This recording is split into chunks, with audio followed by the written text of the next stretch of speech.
وعلى آله وأصحابه أجمعين أما بعد أعوذ بالله من الشيطان الرجيم بسم الله الرحمن الرحيم وأنكحوا الأيام منكم والصالحين من عبادكم وإمائكم إن يكونوا فقراء يغنهم الله من فضله والله واسع عليم وقال النبي صلى الله عليه وسلم النكاح من سنتي وقال النبي صلى الله عليه وسلم فمن رغب عن سنتي فليس مني او كما قال رسول اللہ صلی اللہ علیہ وسلم۔ سورہ نور کی جو آیت ابھی آپ کے سامنے پڑھی گئی اور جناب رسول اللہ صلی اللہ علیہ وسلم کا فرمان پڑھا گیا، ان آیت اور روایت ان دونوں میں نکاح کے تعلق سے بڑا ہی اہم اور ضروری پیغام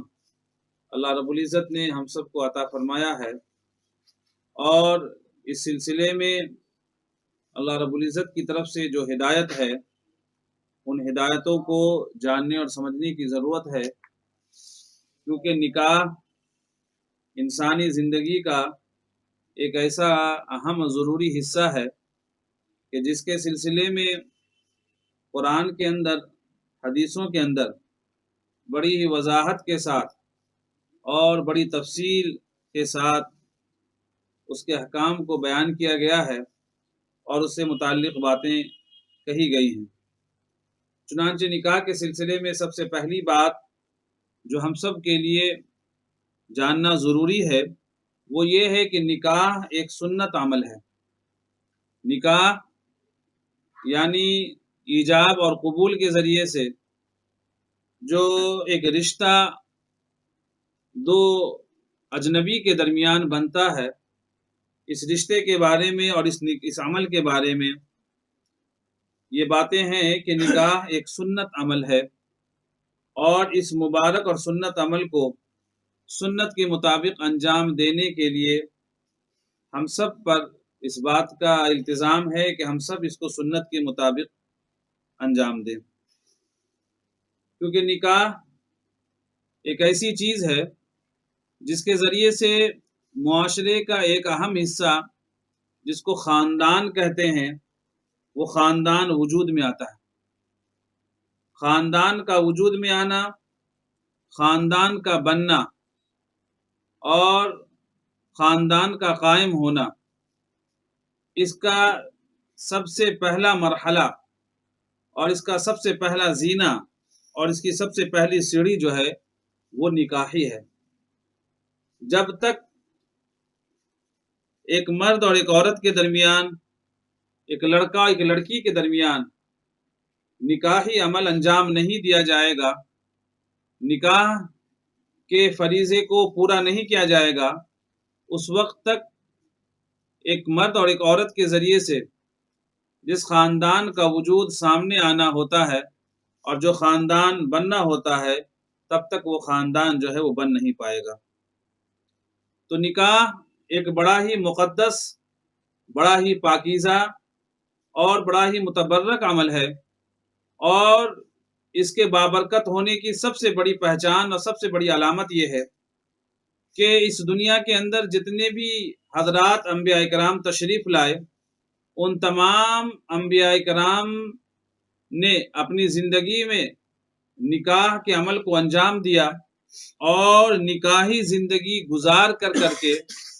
قوم کے سامنے، امت کے سامنے، ملت کے سامنے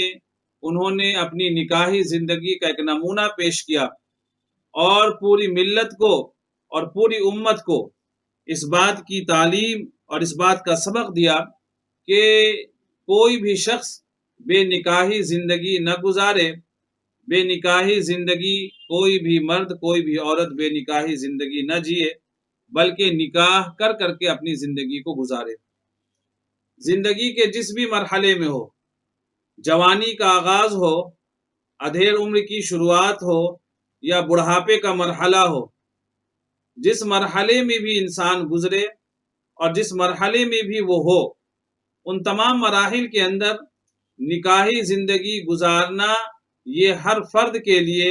اور ہر شخص کے لیے ضروری ہے۔ ہم اور آپ جناب رسول اللہ صلی اللہ علیہ وسلم کی زندگی کو دیکھیں، جناب رسول اللہ صلی اللہ علیہ وسلم نے اپنی زندگی کا سب سے پہلا نکاح 25 سال کی عمر میں کیا۔ 25 سال کی عمر میں آپ صلی اللہ علیہ وسلم کی زندگی کا سب سے پہلا نکاح ہوتا ہے، اور ایسی خاتون سے آپ صلی اللہ علیہ وسلم کا نکاح ہوتا ہے جو خاتون زمانہ دیکھی ہوئی ہے، جس خاتون کا پہلے بھی کسی شخص سے نکاح ہوا تھا، لیکن پھر وہ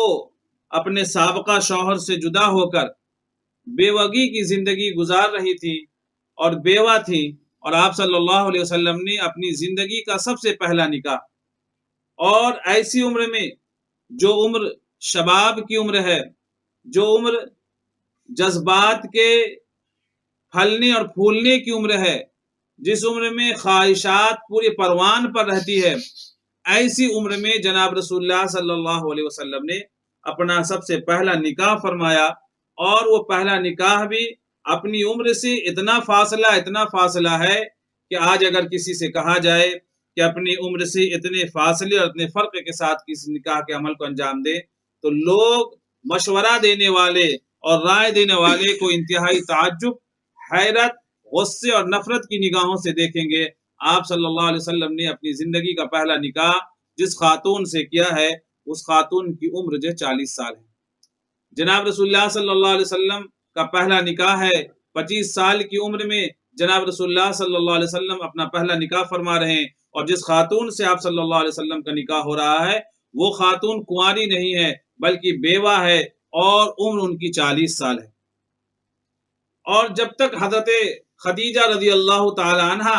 آپ صلی اللہ علیہ وسلم کی نکاح میں رہیں، آپ صلی اللہ علیہ وسلم نے کوئی دوسرا نکاح نہیں فرمایا۔ تقریباً 50 سال کی عمر،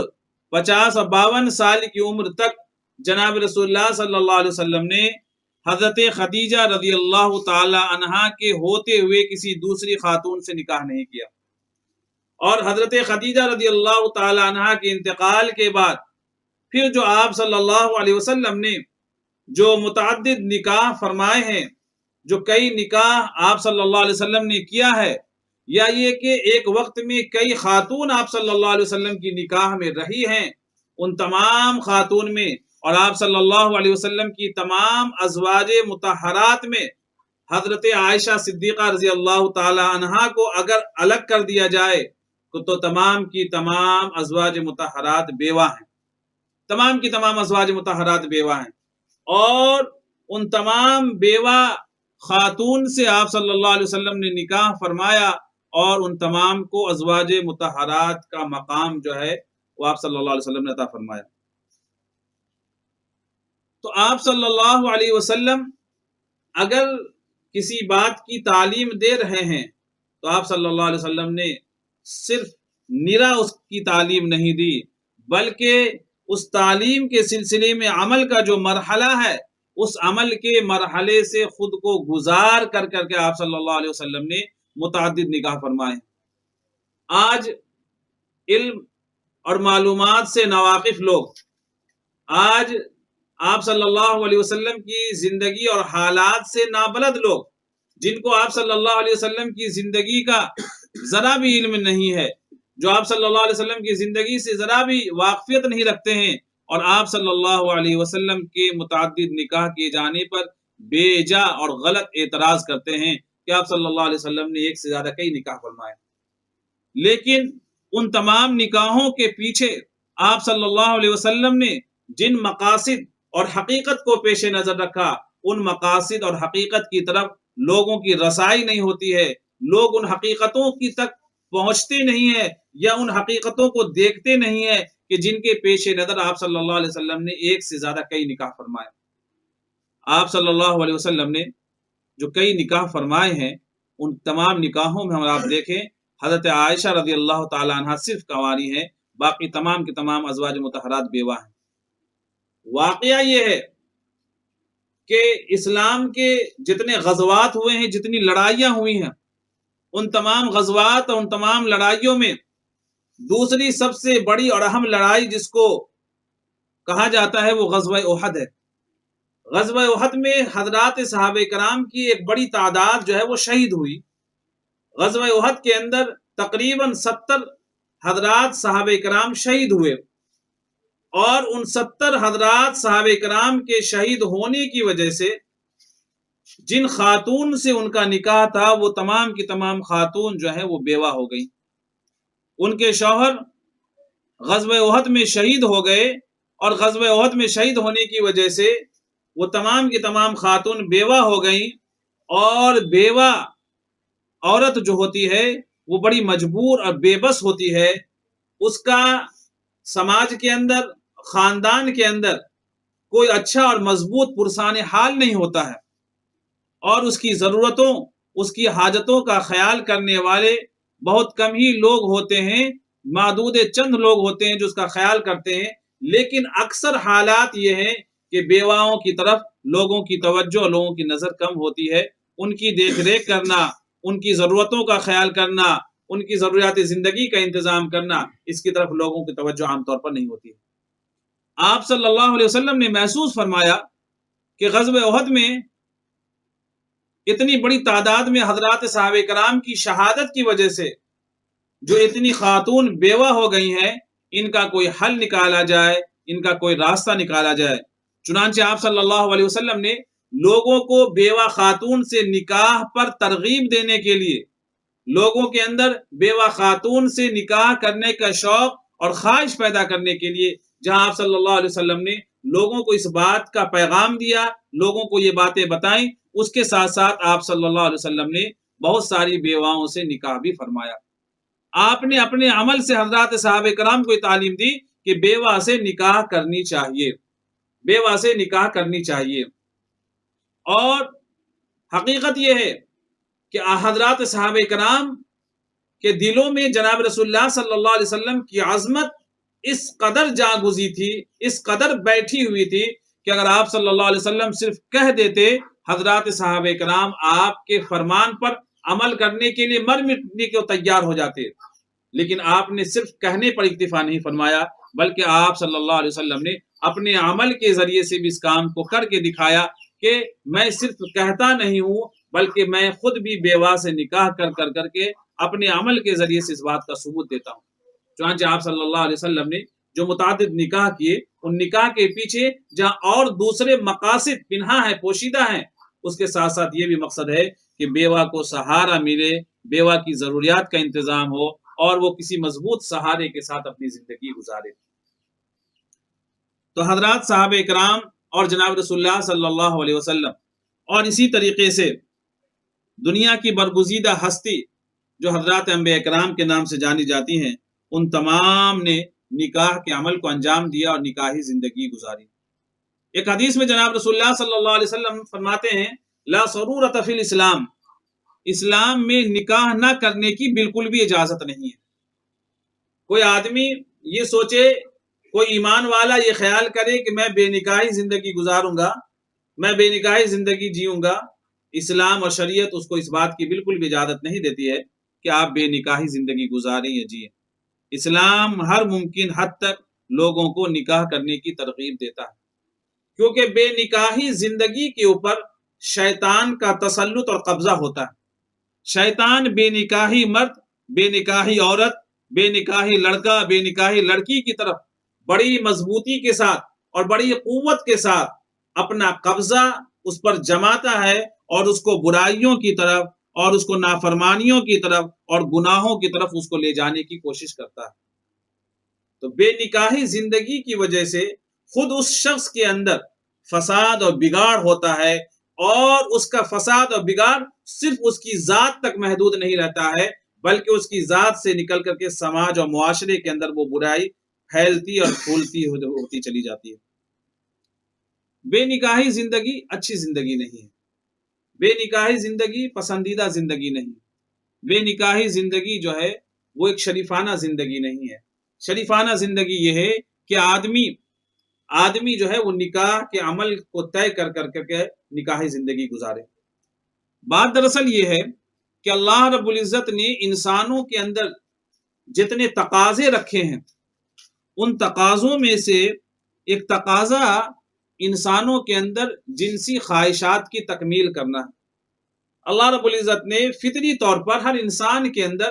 جنسی خواہشات کے پورا کرنے کا مادہ رکھا ہے، جنسی خواہشات کا ایک عنصر رکھا ہے کہ آدمی کے اندر بھی ایک جنسی خواہشات ہیں، جو جنسی خواہشات جو ہے انسان کو کسی چیز پر، کسی خواہش پر ابھارتا ہے۔ اور جنسی خواہشات کو پورا کرنے کا ہر مذہب کے اندر کوئی نہ کوئی طریقہ اور کوئی نہ کوئی جو ہے نمونہ اور اس کا کوئی نہ کوئی راستہ جو ہے وہ رائج ہے۔ دنیا کے اندر جتنے بھی مذاہب ہیں، ان تمام مذاہب نے جنسی خواہشات کی تکمیل کے لیے نکاح کے عمل کو، شادی کے طریقے کو جو ہے وہ پسند کیا ہے، اور شادی کے ذریعے سے جنسی خواہشات کی تکمیل کو اس معاشرے کے اندر، اس سماج کے اندر جو ہے وہ رغبت کی نگاہوں سے اور اچھی نگاہوں سے دیکھا جاتا ہے۔ اب اگر انسان اور کوئی شخص یہ تصور کرے، یہ خیال کرے کہ میں شادی شدہ زندگی نہیں گزاروں گا، میں نکاح کے عمل کو نہیں پورا کروں گا، تو جو فطری خواہشات اس کے اندر رکھی ہوئی ہیں، اور یہ فطری خواہشات غیر اختیاری ہوتی ہیں، یہ انسان کے اختیار کی چیز نہیں ہے کہ کبھی ہماری طبیعت میں آیا تو ہم اس خواہش کو لے آئے، اور کبھی طبیعت میں آیا تو ہم نے اس خواہش کو دور کر دیا، اس خواہش کو ختم کر دیا۔ نہیں، یہ غیر اختیاری خواہشات ہیں جو انسان کو فطری طور پر اس کے اندر پیدا ہوتی ہیں۔ اب اگر ان خواہشات کی تکمیل کے لیے، اس خواہشات کے پورا کرنے کے لیے کوئی طریقہ، کوئی راستہ اگر نہ دیا جائے،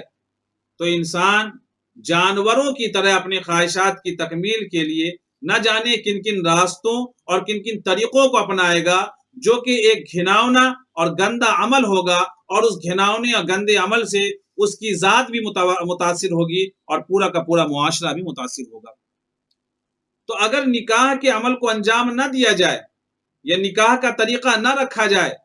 تو اس کی وجہ سے جنسی خواہشات کو بے وجہ، بے جگہ، بے محل، غیر دستوری طریقے پر، ناجائز طریقے پر لوگ اپنی خواہشات کی تکمیل کی کوشش کریں گے، جس کی وجہ سے ہمارا سماج جو ہے وہ ایک گھنونے حرکت کے اندر اور گھنونے فعل کے اندر جو ہے وہ ملوث ہوتا چلا جائے گا۔ یہ تو اللہ رب العزت کا بے پایا احسان و کرم ہے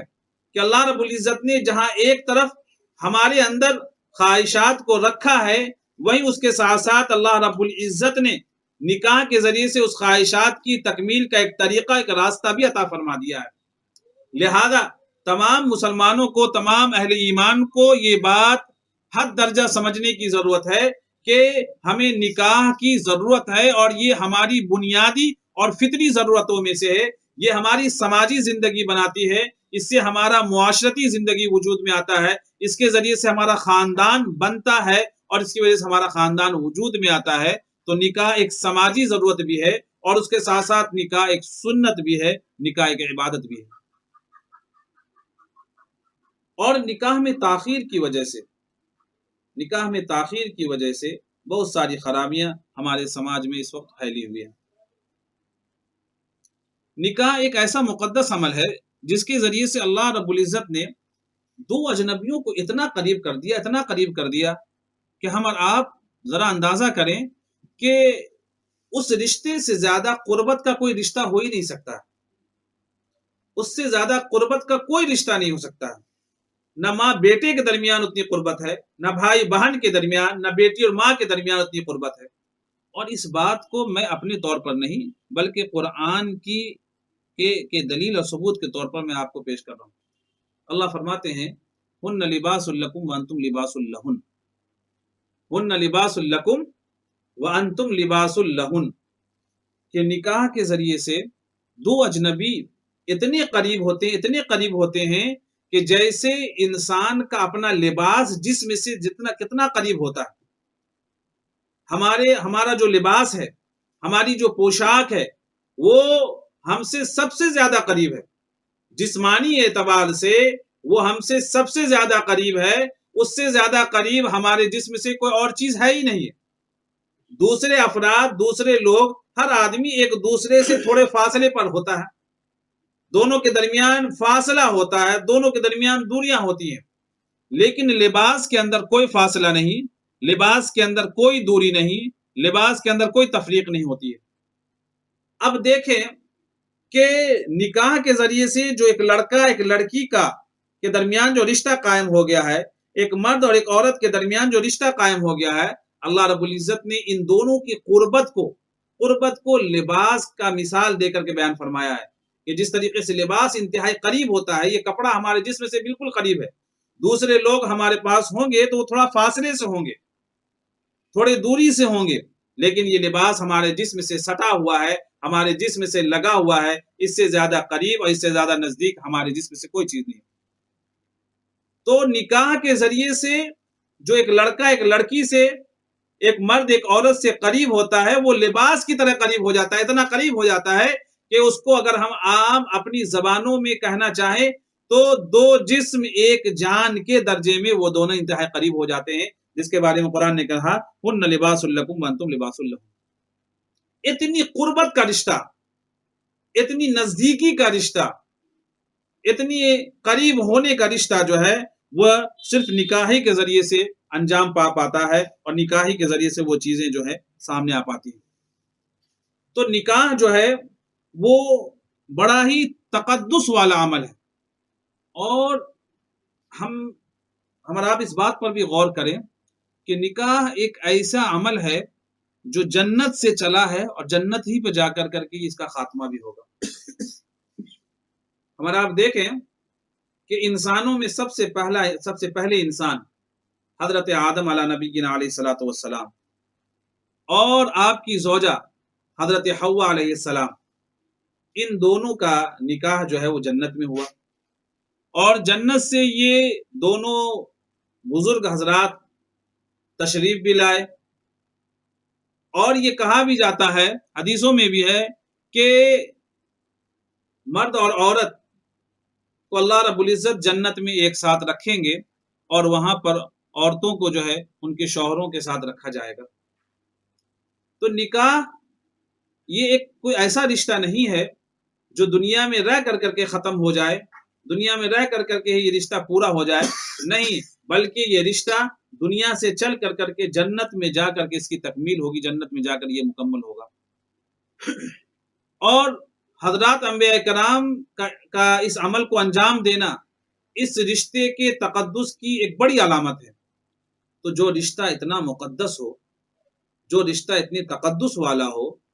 اتنے مقدس اور تقدس والے رشتے کے سلسلے میں ہم اور آپ کی اگر لاپرواہی ہو، غفلت ہو، بے توجہی ہو، تو یہ ہمارے لیے سب سے بڑی محرومی اور بدنصیبی کی بات ہوگی، سب سے بڑی محرومی اور بدنصیبی کی بات ہوگی۔ تو ہمیں اس رشتے کی نزاکت کو اور اس کے تقدس کو سمجھنے کی ضرورت ہے۔ ہم اس رشتے کی نزاکت کو سمجھیں، اس کے احترام کو سمجھیں، اس کے تقدس کو سمجھیں، اور جب اس رشتے کے پورا کرنے کا یا اس رشتے کے طے کرنے کا وقت ہو تو اس سلسلے میں ہم لوگوں کو جن چیزوں کو ملحوظ خاطر رکھنا ہے، جن چیزوں کو مد نظر رکھنا ہے، ان چیزوں کو دیکھنا چاہیے۔ تو آج کچھ چیزوں کی طرف اشارہ کرتے ہوئے کچھ باتیں آپ کے سامنے پیش کی جائیں گی کہ جب کبھی بھی نکاح کا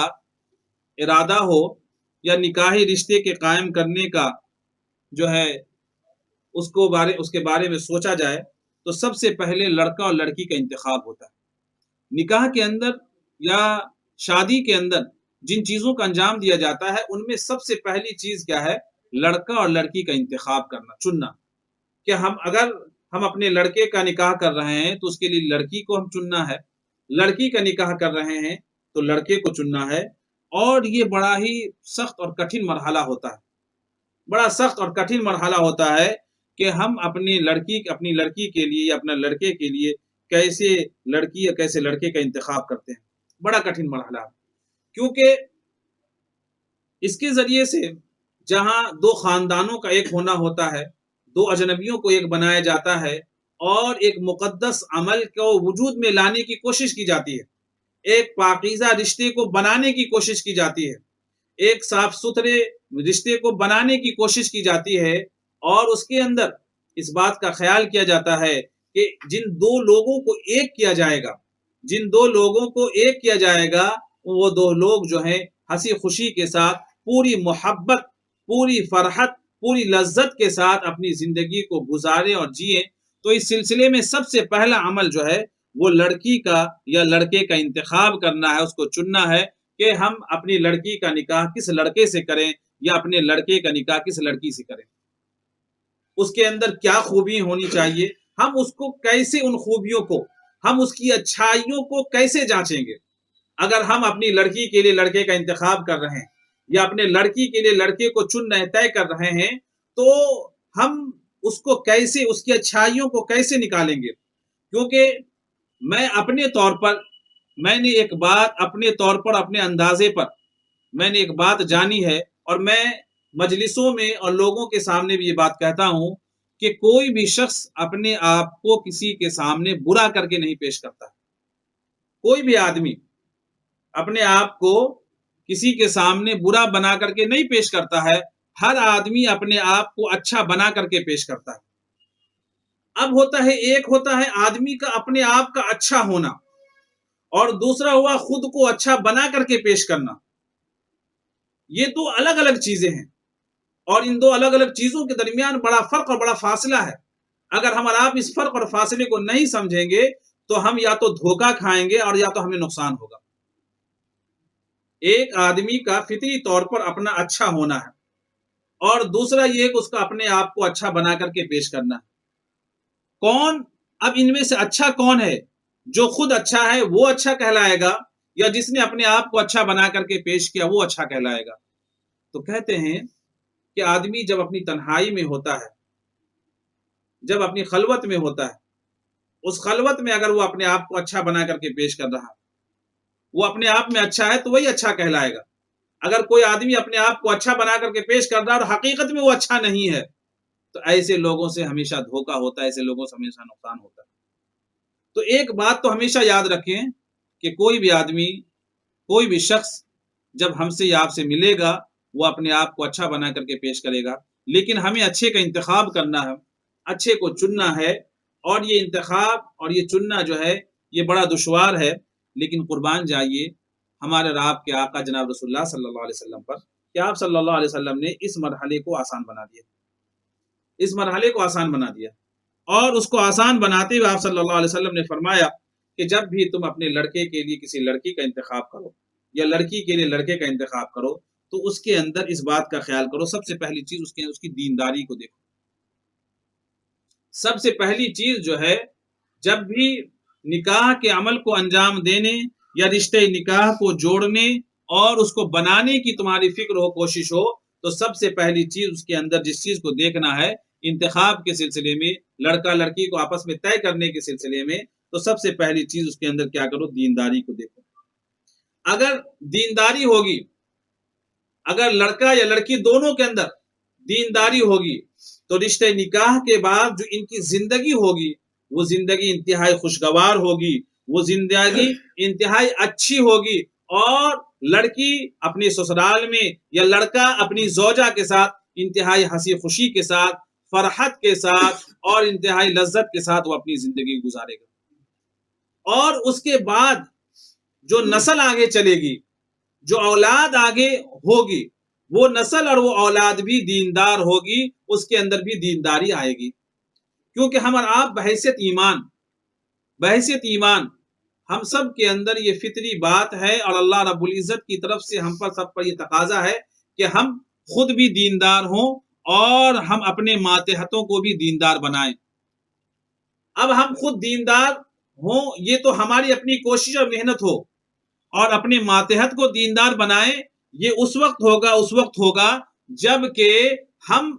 ایسی لڑکی کا انتخاب کریں، ایسے لڑکے کا انتخاب کریں جو لڑکی یا جو لڑکا جو ہے وہ دیندار ہو، تب جا کر کے ہمارے نیچے ماتحت آنے والے لوگ اور ہمارے ماتحت کے افراد جو ہیں وہ دیندار بنیں گے۔ اگر ہم نے دینداری کا انتخاب نہیں کیا، ہم نے دینداری کو نہیں چنا، ہم نے دینداری کے بارے میں کوئی فکر کوئی خیال نہیں کیا، تو نہ تو ہمارے اندر دینداری آ پائے گی، نہ ہماری زندگی خوشگوار گزر پائے گی، اور نہ ہم سے چلنے والی آگے نسل کے اندر دینداری آئے گی۔ چنانچہ آپ صلی اللہ علیہ وسلم نے فرمایا کہ تنکح المرأۃ لاربعین، تنکح المرأۃ لاربعین، لمالها ولحسبها ولجمالها ولدینها، کہ 4 بنیادوں پر کسی لڑکا سے یا کسی لڑکی سے نکاح کے عمل کو انجام دیا جائے۔ اگر کسی عورت سے کسی لڑکی سے نکاح کرنا ہے تو ان میں 4 وجوہات کو، 4 اسباب کو، 4 چیزوں کو آپ تلاش کریں اور پھر اس کے نتیجے میں آپ کیا کریں؟ نکاح کریں۔ وہ 4 چیزیں کیا ہیں؟ وہ 4 چیزیں مالداری ہے، حسن و جمال ہے، حسب نسب یعنی خاندان ہے، اور دینداری ہے۔ پھر آپ صلی اللہ علیہ وسلم نے فرمایا کہ تم دینداری کو تلاش کرو۔ دینداری تمہاری سب سے پہلی تمہاری سب سے پہلی چوائس، تمہاری سب سے پہلی خواہش، تمہارا سب سے پہلا جو ہے مرحلہ، اور تمہاری سب سے پہلی کھوج جو ہے وہ دینداری ہونی چاہیے۔ اب جب تم نے دینداری تلاش کر لی ہے تو دینداری تلاش کرنے کے بعد اب دوسرا مرحلہ لڑکی کے انتخاب کرنے میں دوسری خوبی کو جو تلاشنا ہے، وہ خوبی کیا ہے؟ وہ خاندان، اس کے اس کا گھر گھرانہ کیسا ہے، اس کا خاندان کیسا ہے، اس کے رشتہ دار کیسے ہیں، ان چیزوں کو دیکھنا چاہیے، ان چیزوں کو جانچنا چاہیے، اس کا اندازہ لگانا چاہیے۔ اس کے بغیر جو ہے ہمیں اچھا خاندان مل سکے، یا ہمارے توالد و تناسل کے اندر یا ہمارے آگے نسلوں کے اندر جو ہے اعلیٰ خاندان اور اعلیٰ اقدار کے لوگ ہوں، یہ اسی وقت ہو سکتا ہے جب کہ اعلیٰ خاندان کے اندر شادی ہوگی۔ اب پہلی چیز ہم نے دینداری تلاش کر لی، دوسری چیز ہم نے خاندان کو تلاش کر لیا۔ اب تیسری چیز جو تلاش کرنے کے لیے جناب رسول اللہ صلی اللہ علیہ وسلم فرماتے ہیں وہ یہ ہے کہ عورت کے اندر خوبصورتی بھی دیکھنی چاہیے، لڑکے کے اندر بھی جو ہے حسن و جمال کو دیکھنا چاہیے، لڑکیوں کے اندر بھی حسن و جمال کو دیکھنا چاہیے، اور اس حسن و جمال کو بھی ملحوظ خاطر رکھنا چاہیے، اس کو بھی اہمیت دینی چاہیے۔ اور اس کے بعد جو ہے آخری میں جو چوتھی چیز ہے، جو نکاح کے یعنی لڑکی کے انتخاب کے سلسلے میں جس خوبی کو اور جس چیز کو تلاشنے کی ضرورت ہے، وہ اس کا مالدار ہونا ہے، اس کی مالداری کو تلاش کرنی ہے۔ تو آپ صلی اللہ علیہ وسلم نے لڑکے اور لڑکی کے انتخاب کے سلسلے میں، ان کو چننے کے سلسلے میں آپ صلی اللہ علیہ وسلم نے جن خوبیوں کا، جن صفات کا اور جن اچھائیوں کی باتیں آپ صلی اللہ علیہ وسلم نے بیان فرمائے، لمالہا ولجمالہا ولحسبہا ولدینہا، یہ ایک ایسی بنیادی اہم اور ضروری چیزیں ہیں کہ جس کے ذریعے سے آپ اچھے سے اچھے رشتوں کو کھوج سکتے ہیں۔ آپ صلی اللہ علیہ وسلم نے ان 4 الفاظ کے اندر انسانوں کے اندر پائے جانے والی تمام اچھائیاں اور تمام خوبیوں کو جمع کر لیا ہے۔ اس میں زیادہ حیران اور پریشان ہونے کی ضرورت نہیں ہے، اس میں زیادہ کسی دقت کی ضرورت نہیں ہے، بس ان 4 چیزوں کو دیکھ لو، ان 4 چیزوں کو اپنا لو، تمہیں اچھا سے اچھا رشتہ مل جائے گا، اچھے سے اچھا رشتہ نکاح کا انتظام ہو جائے گا، اور ان 4 رشتوں کے ذریعے سے تم بہتر رشتے کو انجام دے سکتے ہو۔ اللہ تعالیٰ ان تمام کہی ہوئی باتوں پر ہم سب کو عمل کرنے کی توفیق عطا فرمائے، توجہ دینے کی توفیق عطا فرمائے۔ یہ انتہائی ضروری اہم باتیں ہیں کہ انسان نکاح کے سلسلے میں، لڑکی اور لڑکی کے انتخاب کے سلسلے میں ان باتوں کا خیال رکھے، ان باتوں کا دھیان رکھے، انشاءاللہ بہتر اور اچھا رشتہ ملے گا اور بہتر اچھا خاندان وجود میں آئے گا۔